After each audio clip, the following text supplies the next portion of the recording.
ادنا و اعلیٰ کا جو فرق تھا اس کو مٹا دیا گیا، اور انسان کی سب سے بڑی ضرورت یہی ہے، وہ عزت چاہتا ہے، وہ چاہتا ہے مجھے میری عزت نفس جو ہے وہ سلامت رہے۔ کبھی آپ نے دیکھا ہو کہ بارش ہوئی ہو اور کیچڑ بنا ہوا ہو اور کسی آدمی کا پاؤں پھسل جائے اور وہ گر جائے، تو وہ یہ بعد میں دیکھتا ہے کہ مجھے چوٹ لگی ہے یا نہیں، پہلے یہ دیکھتا ہے مجھے کسی نے دیکھا تو نہیں، کیونکہ اس سے اپنی عزت بہت عزیز ہے۔ اور میرے حضور علیہ السلام نے لوگوں کی عزتیں بحال کی ہیں، جس بھی طبقہ حیات میں چلے جاؤ۔ غلام آقا کا جوتا دھوپ سے اٹھا کے چھاؤں میں رکھتا تو آقا اس پہ بھی کوڑے مارتا کہ تو نے مجھے پوچھا کیوں نہیں، میرے جوتے کو میرے اذن کے بغیر تو نے ہاتھ کیوں لگایا؟ وہ کہتا جناب دھوپ میں خراب ہو رہا تھا، میں نے سوچا اس کو چھاؤں میں رکھ دوں۔ لیکن آقا غلام کی یہ بات ماننے کے لیے تیار نہیں ہے، وہ کہتا ہے نہیں، تیری خوئے غلامی بدل گئی، تو اپنی اوقات بھول گیا ہے، تو خود سر ہوتا جا رہا ہے۔ میرے جوتے کو میرے اذن کے بغیر چھونا، یہ تیرے اندر جرت کہاں سے آ گئی؟ مجھ سے پوچھنا چاہیے تھا، دست بستہ مجھ سے عرض کرنا چاہیے تھا۔ غلام کی عقل و بینش، اس کے فہم و ادراک کو کون تسلیم کرتا ہے؟ اقبال نے کہا تھا غلامی کیا ہے ذوق حسن و زیبائی سے محرومی، جسے زیبا کہیں آزاد بندے ہے وہی زیبا۔ بھروسہ کر نہیں سکتے غلاموں کی بصیرت پر کہ دنیا میں فقط مردان حر کی آنکھ ہے بینا۔ غلام کو کون سمجھتا کچھ؟ غلام کی حیثیت اور اوقات ہی کیا ہے؟ لیکن میرے حضور نے معراج سے واپس پلٹتے ہی بلال حبشی کو بلا کے کہا بلال تو کون سا نیک عمل کرتا ہے، میں نے جنت میں تیرے قدموں کی آہٹ سنی ہے۔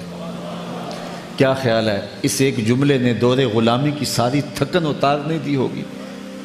بلال فرش سے اٹھ کے آسماں کی بلندیوں تک نہیں پہنچ گیا ہوگا کہ جو آقا کے جوتے کو بغیر اذن کے چھو نہ سکے، اس کو کونین کا مالک کہہ رہا ہے کہ میں نے تیرے قدموں کی آہٹ کو جنت میں سنا۔ اللہ اکبر۔ اسود نامی ایک صحابی ہے، اچھا اس کا دور صحابیت کتنا ہے، ایک نماز کا موقع بھی نہیں ملا۔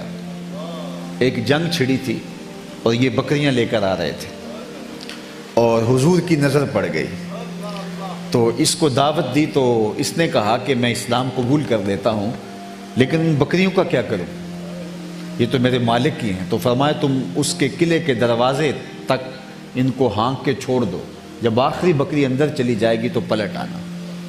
تو وہ واپس آئے اور گمسان کا رن پڑا تھا اور شہید ہو گئے۔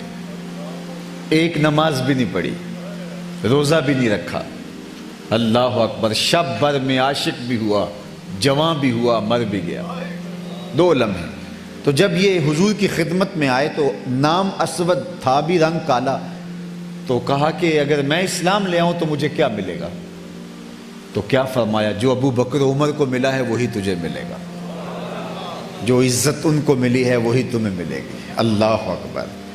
تو یہ اسلام کا دیا ہوا نظام مساوات ہے۔ تو کہاں غلام و آقا کا فرق اور کہاں پستیوں سے اٹھا کے اوج ثریا کی بلندیوں تک پہنچا دیا۔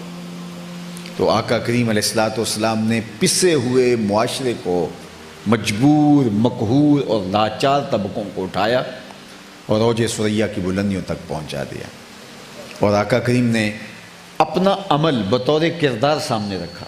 دیکھیے تقریر خوبصورت ہو سکتی ہے، تقریر کے مندرجات بہت اچھے ہو سکتے ہیں، لیکن اسٹیج سے اتر کے میرے عمل سے پتہ چلے گا کہ جو میں نے کہا ہے کیا عمل اس کی مطابقت میں ہے، کہ یہ لوگوں کو متاثر کرنے کے لیے ساری گفتگو تھی۔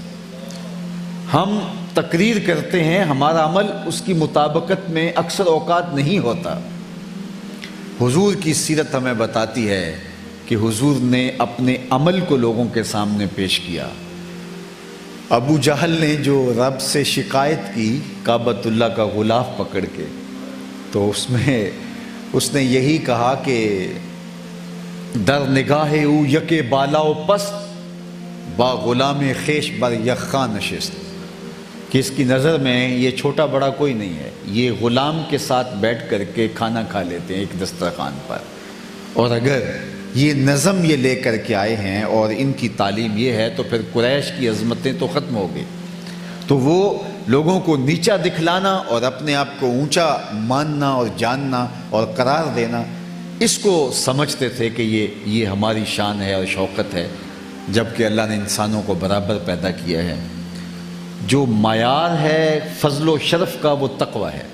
ان اکرمکم عند اللہ اتقاکم، تم میں سے جو سب سے زیادہ متقی ہے وہ شرف اور عظمت کے اعتبار سے والا ہے، اونچا ہے۔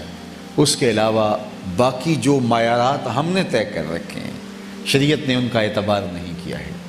اللہ اکبر۔ اب آئیے میں اور آپ حضور کی سیرت کے عنوان سے آگے بڑھتے ہیں۔ آپ حضور کی سیرت سب سے بہتر کون جانتا ہے؟ حضور کے اسوے کو سب سے بہتر تو گھر کے افراد ہی جانتے ہوتے ہیں، اور گھر کے افراد میں سب سے زیادہ کسی کی سیرت کو اس کی بیوی جانتی ہے۔ سیرت کا جو لفظ ہے آپ نے بارہا علماء سے سنا، سیرت کسی شخص کی حقیقی اور اصلی حالت کو کہتے ہیں۔ قرآن مجید اٹھائیے، جب فرعون نے نجومی بلائے تو انہوں نے رسیاں پھینکی تو وہ سانپ دکھائی دینے لگے، تو کہا کہ اے موسیٰ تم بھی اپنا عصا پھینک دو، تو جب پھینکا تو وہ لہراتا ہوا اژدہا بن گیا اور پھر ان ساری رسیوں کو نگل گیا۔ کہا کہ اب اس کو دوبارہ اٹھا لو۔ وہاں قرآن نے جو لفظ بیان فرمائے سَنُعِيدُهَا سِيرَتَهَا الْأُولَى، ہم اس کو اس کی پہلی حالت میں، اصلی حالت میں لٹانے لگے ہیں، اصلی حالت میں اس کو لٹا دیں گے۔ تو یہ جو سانپ دکھائی دے رہا تھا یہ اس کی حالت اصلیہ نہیں تھی، اصلی حالت اس کی لاٹھی تھی، اس کی اصلی حالت عصا تھی۔ تو کہا کہ ہم اس کو پہلی حالت پہ سیرتہ الاولی، پہلی حالت پہ لوٹا دیتے ہیں۔ تو کسی کی اصلی اور حقیقی حالت وہ سیرت کہلاتی ہے۔ تو بعض اوقات ایک بندہ گاہک سے ہنس ہنس کے بات کر رہا ہے تو یہ اس کی کاروباری اس کا طریق بھی ہو سکتا ہے اس کا مزاج ایسا نہ ہو کہ اسے یہ بتایا گیا، جس شخص کی عادت ہنسنے کی نہیں بھی ہوتی، تو فوٹوگرافر جب فوٹو کھینچنے لگتا ہے تو وہ کہتا ہے تھوڑا سا مسکرائیے، تو اس کو مسکرانا پڑتا ہے، اگرچہ وہ اس مزاج کا نہ بھی ہو، تو وہ مسکرانا اس کی حالت طبعی نہیں ہے، یہ اس کی جو ہے وہ ایک معروضی حالت ہے۔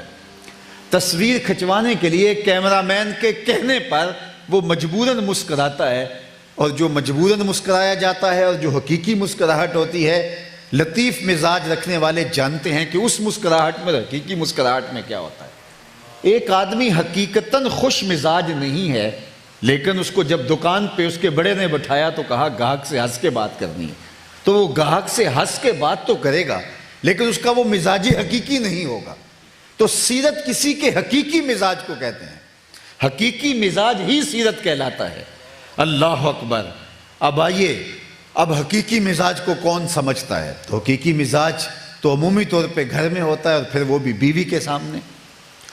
تو اب بیوی حضور کے حقیقی مزاج کو بیان کرتی ہیں۔ ام المومنین حضرت سیدہ عائشہ رضی اللہ تعالی عنہ، فرمایا کانا خلقہ القرآن، حضور کی سیرت پوچھنی ہے تو قرآن کھول کے بیٹھ جاؤ۔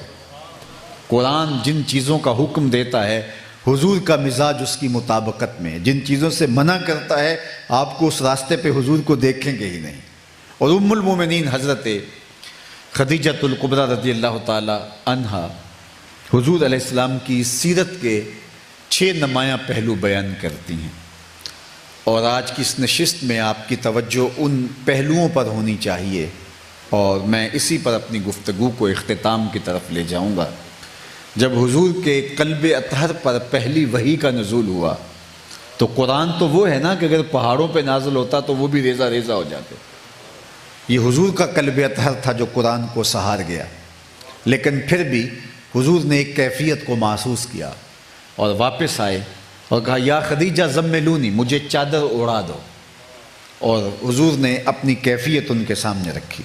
تو ام المومنین نے حضور کو تسلی دیتے ہوئے، تشفی دیتے ہوئے کہا کہ کلا واللہ لا یخزیک اللہ ابدا، آپ کا رب آپ کو کبھی بھی بے آبرو نہیں ہونے دے گا، آپ کا رب آپ کو کبھی بھی بے آبرو نہیں ہونے دے گا۔ کیوں؟